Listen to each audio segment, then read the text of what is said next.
पीछे बात करने वाली बहू। अरे पीठ पीछे बात करना तो आम बात है, लेकिन इतनी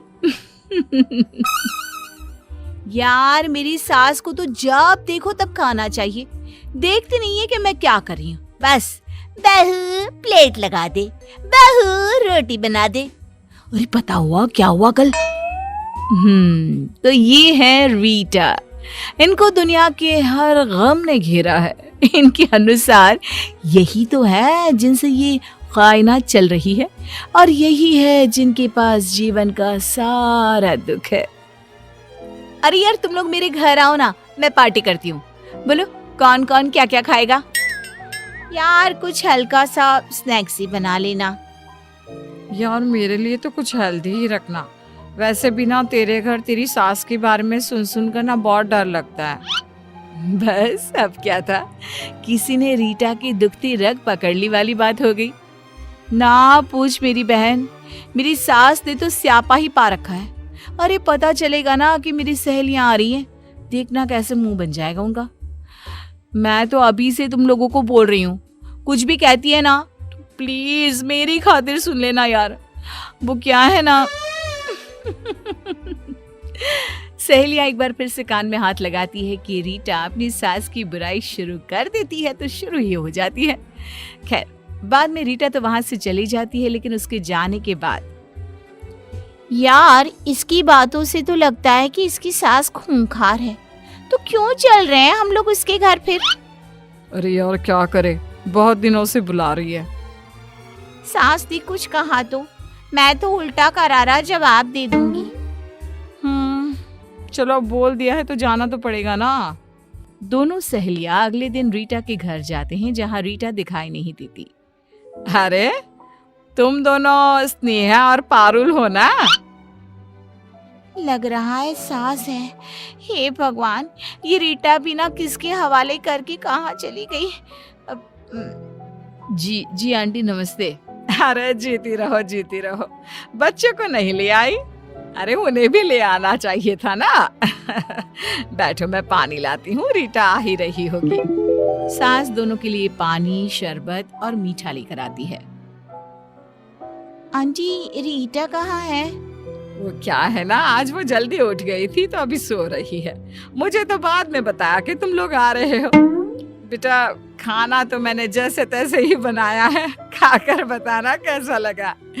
बाकी और बताओ।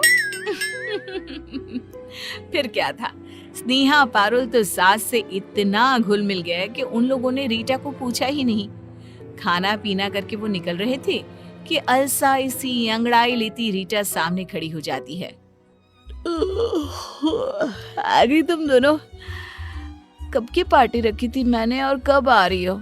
ये भी कोई बात होती है क्या? माँ जी जरा एक गिलास पानी देना।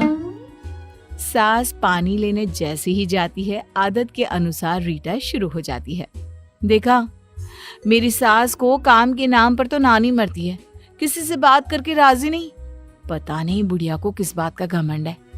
अरे तुम दोनों आई हो ना, अच्छा थोड़ी ना लग रहा होगा उन्हें। अच्छा तुम्हें कैसे पता? और तुम थी कहाँ? अरे इन्होंने काम दे रखा था ना, तो वही कर रही थी कमरे में। न जाने कहाँ से साड़ी ले आई है, उसी की सिलाई के लिए कपड़ा दिया था। कमरे में बैठ के अभी तक इन्हीं की साड़ी तैयार कर रही थी। तभी सास आ जाती है, बहू को पानी का ग्लास देती है और फिर, अच्छा बच्चों बातें करो, कुछ चाहिए तो बता देना। मैं जरा ये साड़ी लाई थी तो वो तैयार कर लेती हूँ। बहू तेरी साड़ी जो तुम मुझे दे गई थी ना, वो तैयार हो गई है, तो कमरे से लेकर जाना। सास की जाती ही, चल पारुल चलते हैं। अरे क्यों, रुको ना, एक तो देर से आए हो, ऊपर से बिना कुछ खाए जा रहे हो। पता है क्या क्या बनाया है मैंने? हम लोगों को पता है कि क्या क्या बना है और कैसा किससे बनाया है, लेकिन तू ना अब रहने दे रीटा। ये बोलकर दोनों चली जाती हैं। रीटा को समझ में ही नहीं आता कि क्या हो गया। खैर दिन बीतते हैं। फिर एक रोज रीटा की सहेली ऑफिस में बात कर रही थी। यार क्या बताऊं, मेरा पति ना मेरी तरफ ध्यान ही नहीं देता। बस खाना खाना, ऑफिस जाना और सो जाना। ना कहीं घूमता है ना फिरता है। अरे कभी दो बोल भी प्यार की नहीं बोलता। रीटा देखती है कि सारे लोग उसकी बात सुन रहे थे। वो समझ जाती है कि लोगों की सिंपैथी सास के नाम पर नहीं पर पति के नाम पर जरूर मिलेगी। वो भी लोगों से बात करना शुरू कर देती है। एक दिन वो जानबूझकर मुंह लटकाकर बैठ जाती है। अरे क्या हो गया रीटा, सब ठीक है ना? सब ठीक। लोगों का ध्यान अपनी ओर करने के लिए रीटा को जो चाहिए था वो मिल रहा था। फिर क्या बताऊं, मेरी तो जिंदगी से सारी उमंगे तरंगे ही खत्म हो गई हैं। अरे क्या हो गया? तभी वहां स्नेहा आ जाती है। क्या सास की फिर कोई बात है? अब तो रहने दे रीटा। सास की नहीं पति की है। पर चल छोड़, तुम लोगों को तो लगता है ना कि मैं ऐसे ही बोलती रहती हूँ। तभी एक नया लड़का जिसने अभी अभी ऑफिस ज्वाइन किया था वो रीटा के पास आता है। क्या बात है रीटा, हम लोगों से शेयर कर सकती हो? अरे भाई, हम भी फैमिली से कम थोड़ी ना है। ऑफिस में कितना समय हम साथ में रहते हैं।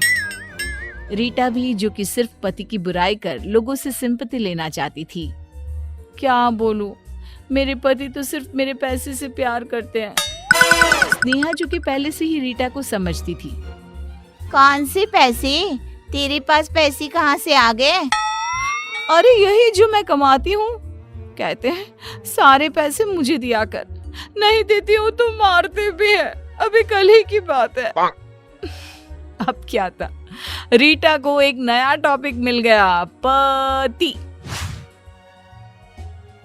वाह क्या बात है, पति की थोड़ी सी बुराई और देखो कैसे लोगों का जमावड़ा मेरे आसपास लगा रहता है। लेकिन उसे ये नहीं पता था कि लोग उसके पास क्यों आते हैं। अरे पति से परेशान हो तो हमें बताओ, हम बात करते हैं। और तुम्हारे जैसी बीवी हमारी हो ना तो भाई। लड़कियां तो रीटा को समझ चुकी थी, लेकिन लड़के वो अपने ही तरीके से रीटा से मजे लिए करते थे। एक दिन, यार क्या पता रीटा सच में परेशान हो। मुझे भी लग रहा है यार, सास तक तो हर कोई परेशान हो ही जाता है, लेकिन पति। अरे इसका पति तो कितना मानता था ना इसको। हाँ, लेकिन ये आदमी की जात ना कब मानना बंद कर दे पता ही नहीं चलता। दोनों सहेलियों को अब रीटा पर रहम आ जाता है। वहीं घर पर, रीटा ये फोटो देखो कैसी लग रही है। हम दोनों कैसे मीट फॉर ईच अदर लग रहे हैं ना। रुको, इसे मैं हमारे सारे सोशल मीडिया में डालता हूँ, मजा आ जाएगा। लोग देखते रह जाएंगे और अच्छी अच्छी बातें भी लिख दूंगा, ठीक है ना? पति के मुंह से इतनी प्यारी बात सुनकर तो हर बीवी खुश हो जाए, लेकिन रीटा अब, अरे नहीं नहीं नहीं, प्लीज नहीं। नहीं मतलब क्यों नहीं? अरे वो मेरी दोस्त है ना, पारुल और स्नेहा। कौन, वो ऑफिस वाली? क्या हो गया? बस रीटा के अंदर का जो टैलेंट था ना लोगों की बुराई करने वाला, वो जाग जाता है। अरे वो कुछ नहीं, बस वो क्या है ना, जलती है दोनों मुझसे। रहा नहीं जाता मेरी खुशी देखकर। याद है वो 4 महीने पहले मैंने अपनी और तुम्हारी फोटो लगाई थी, जल कुकड़ गई थी दोनों। अरे तो जलने दो ना, क्या हो गया? बीवी हो तुम मेरी, जमाने को तो पता चले कि मैं कितना प्यार करता हूँ तुमसे। और हाँ, ये ना नौकरी वोकरी छोड़ दो। देखो कैसी शक्ल बन गई है, मुझे नहीं चाहिए तुम्हारे पैसे। बीवी को तो पता था कि वो पूरे जमाने से क्या बोल रही थी पीठ पीछे, क्या बात कर रही थी पति के बारे में। और अगर सोशल मीडिया में ये आ गया तो अगले दिन, हे भगवान, न जाने क्यों चक्कर आ रहा है। अरे रहने दो ना, क्यों कर रही हो ये 2 टके की नौकरी? खुद को क्यों गला रही हो रीटा तुम? हाँ बहू, रहने देना, आज ऑफिस ना जा, घर पर ही आराम कर ले। ना माँ जी, आज तो जाना जरूरी है, सैलरी का वक्त है और काम भी बहुत है। क्यों करना है काम? घर पर रहो ना, क्या जरूरत है नौकरी की? मैं कर तो रहा हूँ। अरे नहीं नहीं, घर के अंदर तो मैं पागल हो जाऊंगी। ना बाबा ना। बहू ऑफिस चली जाती है और वहां जाकर, हे भगवान, न जाने क्या हो गया है, चक्कर पर चक्कर आ रहे हैं। अरे तो घर पर रह जाती ना, क्यों आ गई? ले लेती छुट्टी। हाँ यार, ले लेती ना ऑफ आज का, क्या होता, एक दिन की ही पैसे तो कटते ना। अरे नहीं यार, पति को बोला तो बोलने लगे पैसे कट जाएंगे तो घर कैसे चलेगा। सास भी मुंह बना रही थी कि ऑफिस क्यों नहीं जा रही, वरना मेरा तो बिल्कुल मन नहीं था ऑफिस आने का आज। सभी को रीटा पर दया आती है कि कैसे बेचारी पर काम का प्रेशर उसके ससुराल वाले पैसे के लिए दे रहे हैं। लेकिन ये क्या, काम करते करते रीटा को चक्कर आ जाता है और वो गिर जाती है। अरे इसके पति को फोन करो, देखो क्या हो गया। अरे वो क्या करेगा, उसी जल्लाद ने तो इसे ऑफिस भेजा है, जबकि इसकी तबीयत खराब हो रही थी। फिर भी पति को फोन किया जाता है और पति आ जाता है। क्या हो गया मेरी रीटा को? शुरू हो गया नाटक इसका। मैंने कहा था मत जाओ ऑफिस, मैं इसका रिजाइन दे रहा हूँ। कहाँ है एचआर? रीटा अब यहाँ काम नहीं करेगी। सभी पति की इस बात से हैरान हो जाते हैं। ये क्या हो गया, रीटा तो कुछ और कहती थी। मेरी बीवी को परेशान कर रखा है, वो बेचारी कितना काम करती है। मेरी तो माँ भी नहीं चाहती कि बहू ऑफिस में काम करे। खैर, आज से मेरी बीवी से मिलना हो तो इज्जत से घर आ जाना। नमस्ते बोलकर पति रीटा को लेकर चला जाता है। पीछे से ऑफिस वाले सोचते रह जाते हैं कि भाई, पीठ पीछे बात करने की भी हद होती है।